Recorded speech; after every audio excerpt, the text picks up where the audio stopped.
If you're someone who handles pressure well, then this episode's for you.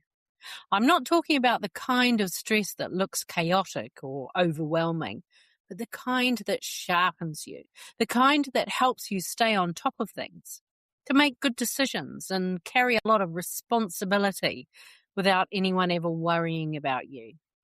In this episode, we're talking about why so many high performers end up leading from stress without even realizing it. How that pattern quietly shapes the experience of leadership in your body, and why even when things are going well on paper, leadership can still feel heavier than it needs to. If you've ever sensed that something subtle's at play beneath your capability, stay with me. Welcome to Project Joyful, the podcast for health-centered leaders. Project Joyful is a space for conversations at the intersection of leadership, health, and lived experience. Here we explore what it means to lead in ways that honor your body, protect long-term capacity, and support a life that feels as good on the inside as it looks on the outside. This episode is part of the Biology of Leadership series. In this series, we explore leadership through your body, not as a performance to optimize or a mindset to fix, but as a biological experience shaped over time. Leadership doesn't just live in decisions, strategies, or roles. It lives in your nervous system and how responsibility is held and how reliability and care quietly organize your body long before you're consciously aware of it. These conversations are for leaders who are capable, trusted, and effective, and who are curious about how leadership is experienced internally, not just how it performs externally. There's nothing you need to do as you listen, no insight you need to apply. This is simply an invitation to understand what's been shaping your experience of leadership beneath the surface, and what's become possible when biology becomes part of the conversation. Let's begin, shall we?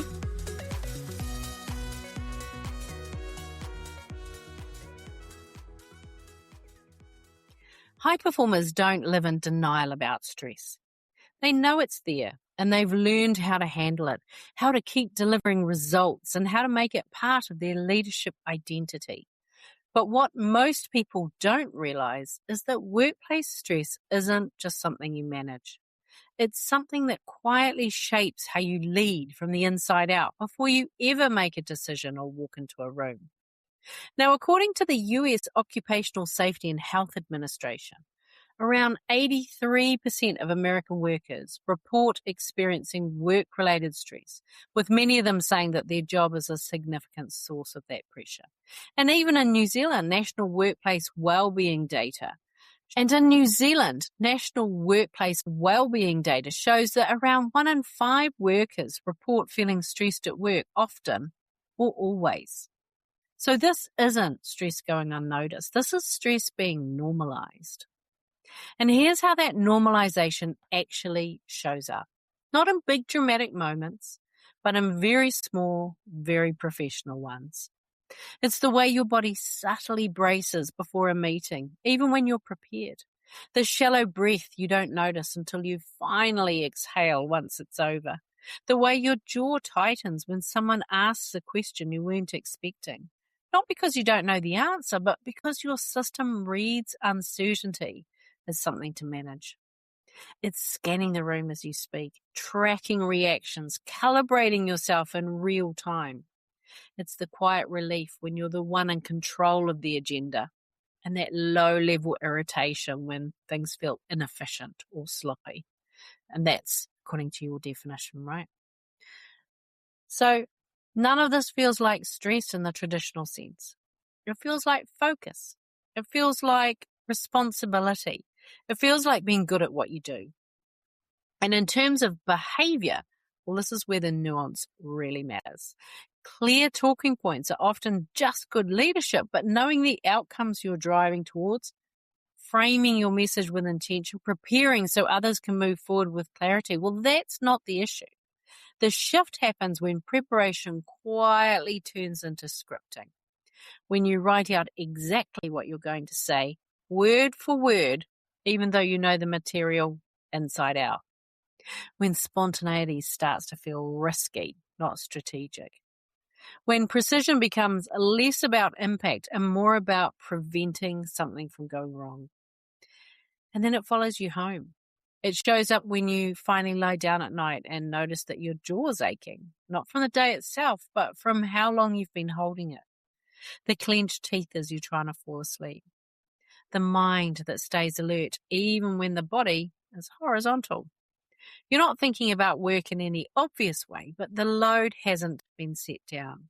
It's been normalized. And this is what it looks like when leadership's carried in the nervous system rather than just in the calendar. And because it works, because you're competent and respected and capable, it never gets questioned. It just becomes the internal posture you lead from.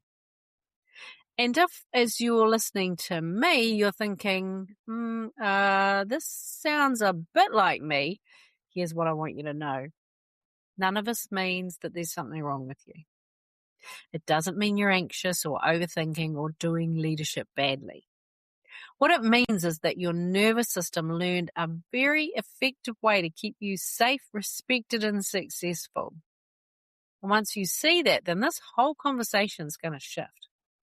Now, this is where the biology gets interesting, right? Because cortisol, well, it's usually talked about as a stress hormone, but researchers are starting to describe it more accurately as an anticipation hormone, and how its primary role is mobilization in response to anticipated demand.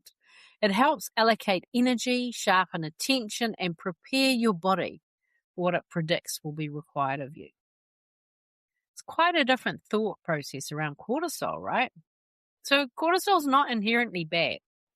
It rises when you anticipate a challenge, a decision, responsibility, performance, evaluation, potential consequences. In regulated systems, anticipation changes with context. Cortisol rises when something genuinely needs your attention, and then it settles again when that demand passes. So the issue isn't cortisol itself.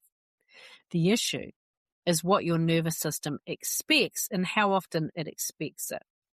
When anticipation becomes biased towards vigilance, towards staying on top of things, managing variables, being ready just in case, cortisol doesn't spike and resolve. It stays circulating just enough to keep your body organized around readiness rather than recovery. And so over time, that pattern is associated with increased inflammatory signaling in your body. Not acutely, not dramatically, but subtly and cumulatively, and that has an impact on your health. And alongside that, there's another signal that your system is constantly sending, and you can feel this in your breath. It stays higher in your chest, shorter, more responsive. That breathing pattern sends information back to your brain that something still needs monitoring, that awareness is required. It's essentially a call to remain vigilant. Now, physiologically, this looks very similar to anxiety. So even if you don't consciously feel anxious, you're feeling capable, alert, switched on, your system never fully stands down and it acts as if you're anxious. And when your system doesn't stand down, rest doesn't quite do what it's meant to do. Your sleep is lighter. Your recovery takes longer. Your body is technically off duty, but it's still on call. Leadership still happens. You still perform, but it costs more internally than it needs to. This is also where the stress response becomes self-reinforcing. When readiness and vigilance are the default, the system that governs your stress hormones, known as the hypothalamic pituitary adrenal axis, or the HPA axis for short, because it's a bit of a mouthful, right? Well, this stays more active than it needs to be. So the HPA axis is essentially the communication loop between your brain and your adrenal system. And it's constantly integrating signals from your nervous system about what's expected of you, what matters, and whether there's demand coming that you need to be ready for. So if your system has learned that leadership equals responsibility, consequence, and being on top of things, that's the message your HPA axis keeps receiving. Stay alert, stay prepared, stay responsive. And it sends a cascade of hormones in response to that message. And this doesn't happen consciously. Your body's not choosing vigilance, it's defaulting to efficiency. Because the more familiar a pattern is, the faster and more automatically it runs. It requires less energy to repeat a well-rehearsed response than to create a new one. And that's why familiar patterns feel safe. And efficiency equals safety biologically, because it conserves energy and it reduces uncertainty. So your system keeps selecting the same internal posture, not because it's ideal, but because it's predictable. This worked. I stayed capable. I didn't die. I stayed respected. Let's keep doing that. Now, the challenge is that leadership often evolves faster than biology updates.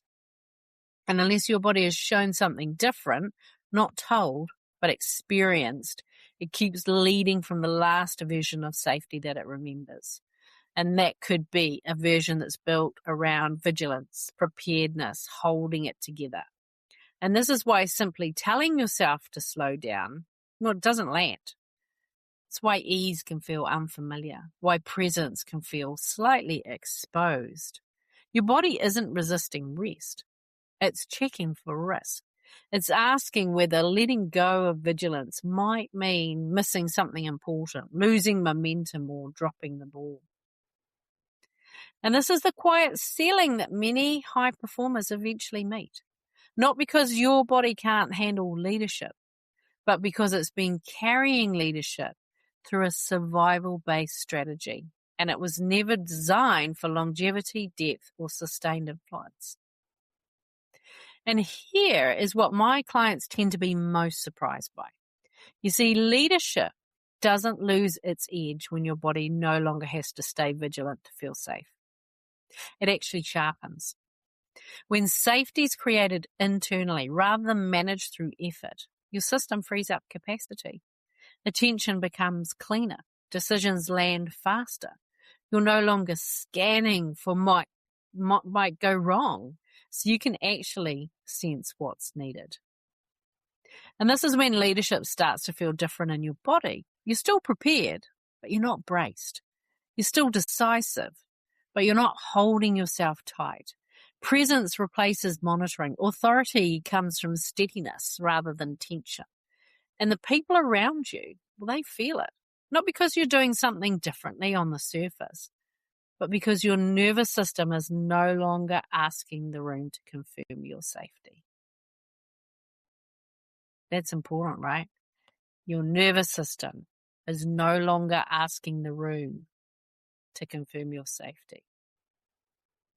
When your body doesn't need vigilance to lead, it can respond instead of anticipate. And that's a very different biological state. Breath naturally drops lower.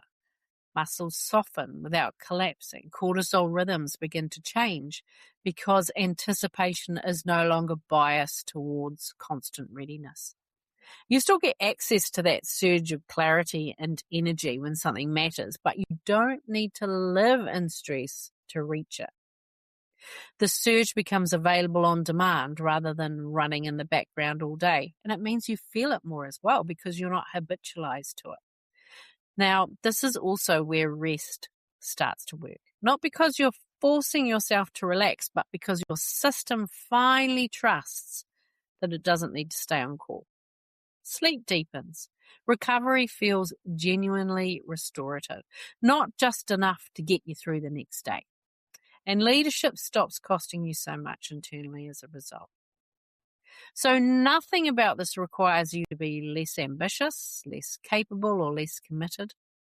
It's not about doing less. It's about no longer needing stress to access your clarity or authority or your impact. So if there's one takeaway from today, let it be this. You don't need to change how you lead. You don't need to try to relax more or to fix yourself. What's been missing isn't effort or strategy. It's language. for what's been shaping your experience of leadership all along. And I've noticed that once that layer is named, something in the body tends to settle because it finally makes sense. And if this conversation's been lighting up little moments of recognition for you, then you're going to love what we'll be talking about in Biology of Leadership. It's a free 3-day live experience where we explore what leadership does to your body and how your body quietly shapes your leadership in return.